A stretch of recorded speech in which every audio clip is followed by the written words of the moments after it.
Na asifiwe. Mwaka huu haijakuwa rahisi. Mvua imekuwa mfupi, jua imekuwa mrefu, na kama vile tunasikia mwaka huu watu wengine wamevunjika moyo.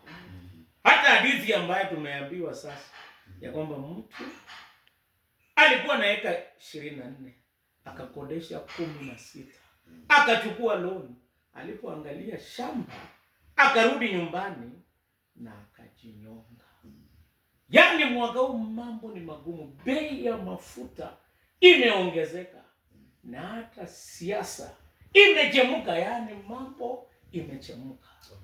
Lakini wakati ambapo mambo magumu, ingawa ni magumu, tutashindaje? Biblia inasema amebarikiwa mtu yule ambaye nguvu zake zinatoka kwa Mungu.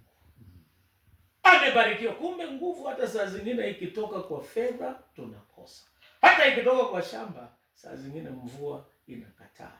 Lakini Mungu akiwa nguvu yetu, kitu cha kwanza tunashinda dhambi.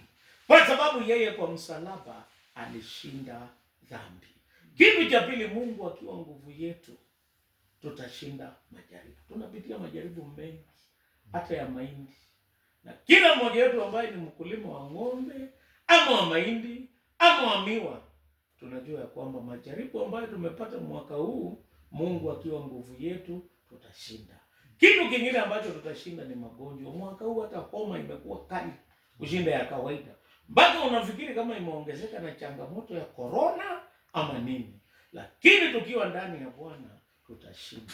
Hata tumekuwa na changamoto mingi ya jamii na watu kuondoka, lakini kwa Mungu tunashinda mambo yote. Nataka kusema ya kwamba Mungu tutapata nguvu kutoka kwake tukiomba, tukisoma Biblia, kama vile Zaburi ya 84 na mstari wa 5 unasema, katika hii safari ya mbinguni. Hii Zaburi ilisomwa na watu waliokuwa wakipanda kuelekea Yerusalemu, na anasema ya kwamba heri mtu yule ambaye nguvu zake zinatoka kwa Mungu, ambaye moyoni mwake kuna njia za Sayuni.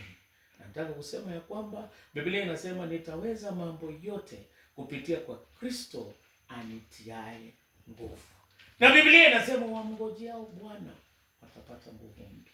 Tunapoombea mheshimiwa upate nguvu mpya kwa mipango yako ya mwaka kesho, kwa mipango ya mwaka huu. Hata kama tumepitia changamoto hii ya weather, Mungu atupe nguvu mpya, turudi kwa shamba, tuendelee, tusivunjike moyo, kwa sababu sisi tumebarikiwa, kwa sababu nguvu zetu zinatoka kwa Mungu.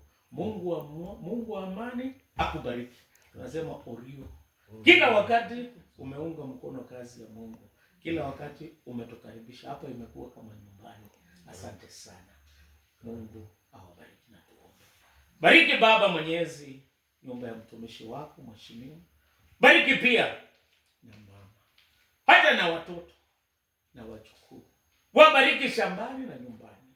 Na tunaomba Bwana Mungu utukumbuke, utupe mvua kiasi. Wewe ni nguvu yetu na wewe ni msaada wetu. Tunapoondoka tuacha baraka na amani ya Mwenyezi Mungu Baba, Mwana na Roho Mtakatifu. Amen.